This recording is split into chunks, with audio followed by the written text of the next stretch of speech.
Hello everybody, this is War Story Video Vlog. I'm Alex and I'm in SoS show 2019.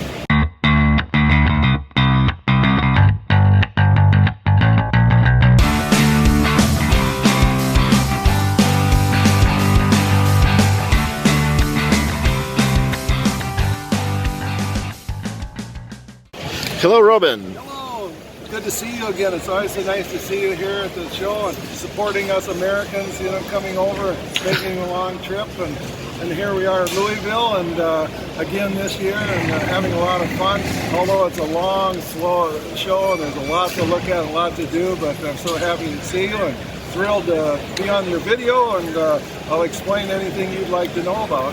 Yes, I can see here on your display good items. There is SS daggers, and there are SS daggers and Hitler Youth daggers, Hitler Youth knives. Yes, and knives.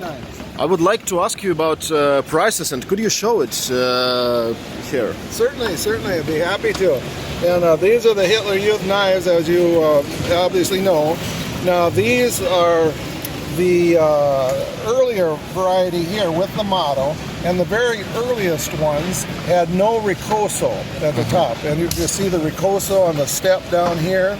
That's a little bit later, and this one here with no ricoso and this one here with no ricoso would be earlier, and they would typically be started to be made in 1933. And this one, there might be a date on that. Yeah, this one is 1938. And so that's a little later. And then later still, they did them differently, and they weren't as well made. And this one is the latest model with a motor. Yeah, that's probably right. They might have made them a little, but around 1938 they quit doing the mottos. So this is, like I said earlier, this one is a kind of a scarcer maker. It's Tiger, which has an actual tiger in the motto, and that's a very desirable one that people like to collect that because it has that ferocious tiger on it. And of course these have the nice cloisonné diamond in them. They should be just a little movable, of course. It has a nice scabbard. It's original paint because the lacquer has just a little spidering in it. Motto is on this one is nice and deep. This one is in such nice condition, so this one is $850. This one is a Carl Linder with a little knife, I guess it is, maybe in the logo. That is a smaller maker. You see them more often than the Tiger, but still you don't see them too often. And that is a smaller maker. The blade is not quite as bright on this one as that one. So this one is $650, and this does have a really, really nice scabbard. Yeah, it's really nice. And you can tell, I'm just looking at it closely here, you can tell there's a little spidering. You can tell there's a little spidering right down at the tip and the background burnishing, so you can tell that one is original paint too. This one is a RZM type, so it's M7-51. I'm sorry I don't have that memorized, so I'm not sure who the maker is. I will put it in subtitles. Yeah, it's easy to tell. It's dated 1938. This has the Rocoso on it. This one also has a nice motto in it. And original paint. And original paint, nice scabbard, and $650 on that one also. Yes, and you had one more latest item without the moto and with the ricasso, but you sold it, as I understood. I did sell one, but I do have one more in here. This is not as nice a condition. Yeah, it's. But we can look at it. With a zinc hilt. I'll try to get it out. Okay. It'll just take me a second to get it out. This one, I'll put it down right here. See, this one has the, as you can see, this one has the ricoso and the code up here. But this would be later. This would be like 1939, perhaps 1940, and the scabbard is not as nice, and the leather is broken here. But we can see all models of Hitler Youth knives the variations on the one screen. Of the model. Yeah, yes. different variations within the Hitler Youth knife, the HJ Hitler Jugend knife world. Yes, yes. And SS daggers, you have SS model 1933, and we put it from high quality and high price to low. And could you explain about this one? Okay, this one is the best quality 1933 enlist that I have, and this, yes, is the highest price. Now, I prefer to say this is the best value because it is the highest condition, but that's just semantics. But this one is a Boker, which is very desirable to at least the U.S. collectors, because Boker always had such good quality. The Boker company, I can't remember exactly how many makers there were in the SS, 8 or 10. Not too much. And the Boker is the one that's somewhat more desirable because they did better on their wood as far as curing it and having the fit and finish within it. It's always nicer on the Boker. And this is a second style Boker trademark. They had a small logo Boker trademark that they used on their Rome daggers. On the Rome daggers, and then after the Rome daggers, so this one would have been smaller and moved. Smaller. That one is smaller and circled in the Rome daggers. And then this is the second model, which has more of a triangular shape with a tree in it, and Boker. And the Boker also, besides having nice wood, they also had a better burnishing in their model compared to the other makers. And now this one would be made probably in 1935 because this one has a painted scabbard. 33 and 34 they had an anodized scabbard, such as the next one we will look at. But this one is a painted scabbard. So this would be 1935 or 1936. And it also has just a little bit of spidering in the lacquer, which happens after 70 years on lacquer. So that's how you tell that the paint hasn't been repainted, that it is a original paint from the period. And because of the blade condition and the paint condition and everything, this one is a little more expensive. And next one is a herder one. Yes. With a nice vertical hanger. Yes, this is a herder model, and they were a little bit more, I guess the word is diminutive, but what that means really is just a little bit more delicate. If you compare on your video, if you compare freeze frame shots, you'll see that the grip is a little smaller and more delicate, a little bit more streamlined on the herders versus the Bokers.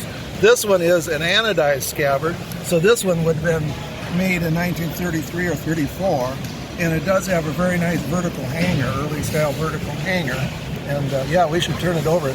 And the leather has stayed quite nice, and the anodization has stayed quite nice too. It's important to square this buckle. This buckle is square. Correct. It is correct strap for vertical hangers. They did have some different styles of vertical hangers. There are textbooks for that, so they are a little different styles. But this one is a pure textbook one. Yes. Because often you can see when this strap gone, another collectors or resellers put this type of strap here. Yeah. And this is not so good. Here we see... Many times the dealers like to take those off and sell them separately because they get a little more money that way. But I like to keep everything together and untouched. Yeah, and it's hard to find correct vertical hanger. Yeah. There are different styles, different sizes of scabbards, and one vertical hanger could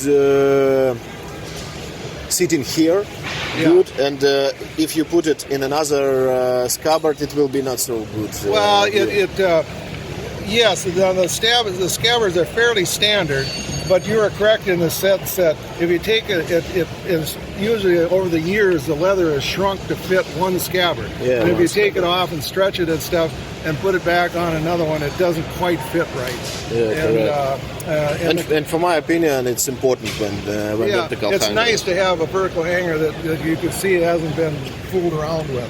And also, it's hard to do, but the vertical hangers have numbers and stampings underneath on this strap back here behind the scabbard. and it's hard to get in there and see it. But if you're very, very careful, you can look in there and there'll be a date on it too. Yeah. Which is always fun to know, but I don't like to wiggle them too much because they're fragile. You don't want to break anything. And last two SS daggers is Ernst Pack early model and SS RZM. That is so correct. this one is interested because there is a number here. Yes, this is an E-Pack and so on, which is actually a very rare maker of SS daggers. That was one of the smaller makers, so it's very desirable to have. Now the Pack has some unique features. This cross guard is just a little straighter. This fitting here is just a little shorter than some of the other ones, so you can tell that it is an E-Pack and always been an E-Pack and not been parted or something like that. And this one has the man's SS serial number on it. And it's a 6-digit SS serial number, which means that he was fairly early when the SS was expanding rapidly. So I would guess his membership would be about 1935, give or take a year. And it's got the nice nickel silver greenish yellow patina on it, which means that it hasn't been polished or fooled around with for many years. Of course, it has an anodizing scabbard, which you'd expect on an early member that would have that serial number.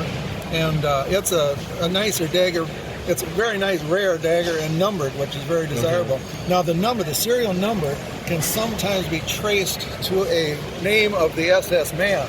Unfortunately, on this one, according to the research people that I've contacted, they do not have that number matched up with a name as of yet, but they still are researching names and numbers in the archives. But that's an E-Pack and anodized, all textbook, and a little lower price because the blade isn't quite as nice. That one is $3,500. Okay, and we can see anodized scabbard and small parts of lacquer still here. Yes. When those first came out of the factory, it would be anodized and then it would be fully lacquered. But that lacquer is very fragile over the years and it just flakes away. But this one does have you can see difference between. You can see difference between the scabbards. Yeah, now some of them did not have lacquer out of the factory, so I'm not sure about this one. All the lacquer is either gone or it didn't have lacquer to start with. I mean difference between condition of anodizing. Yes. Okay, and last one is RZM dagger. Last one, this is RZM, and it's really a really nice dagger. But it was really nice. But the RZM is not as desirable because just people like the nickel silver and everything. And the RZMs, the plating on the RZMs and the interaction between the wood, there's always just a little corrosion there because of the two dissimilar materials. So if you get a microscope on the edge there, you'll see that there's just a little corrosion between the two places, which is actually what you want to see, because then you know it's not a reproduction or anything. Now this one is an 807/36. 807 being the manufacturing code, 36 being the year made.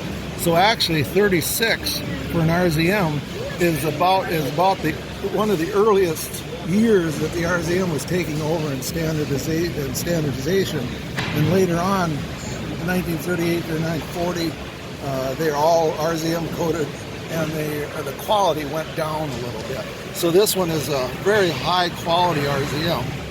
And also, at that time, it was a painted scabbard. And again, if you look in around the little edges a little bit, you'll see just a little bit of spider webbing or crazing on that old lacquer, which tells you that that's original paint. Yeah, that's really nice and very good blade. Oh, wonderful! And actually, that blade is about as good as you get in an RZM. But it is an RZM, and for the collectors, they are not quite as desirable as the early nickel silver pieces. Okay, thank you very much for your explain, and thank you for showing your display. Yes. Well, it's always good to see you, and thank you so very much. Thank you very much. Okay, see you next time, and have a good day. Hello. Hi, I'm Billy. I'm Alex. Alex, where are you from? Where are you from, Alex? I'm from Russia. Oh, good. Yeah, I'm doing YouTube show about military antique things. Oh, okay. Yes, and just trying to do English-speaking channel. Yes, I have a TV show. Yes, I saw you a lot of Travel times. Tips, yeah. Yes, you are famous in Russia. Really? Really? Yeah, there is a Discovery Channel, and on Discovery Channel. And this is one of my best customers. Well, when you're talking about military antiques in your show, you've come to the right place because I am reached that age of military antique. Really? And what's wrong with your antique shop on Manhattan? Because that's closed. I closed in 2012. Oh, really? And, do you have antique shop or antique No, website? I just bought some great stuff from him. I got this nice Dutch. The quality's outrageous. And I specialize in militaria, but I also go on many auditions, you know, for old man parts. And it's fun. All right, well, Alex, it's great meeting you. Okay. Welcome to America. Thank you.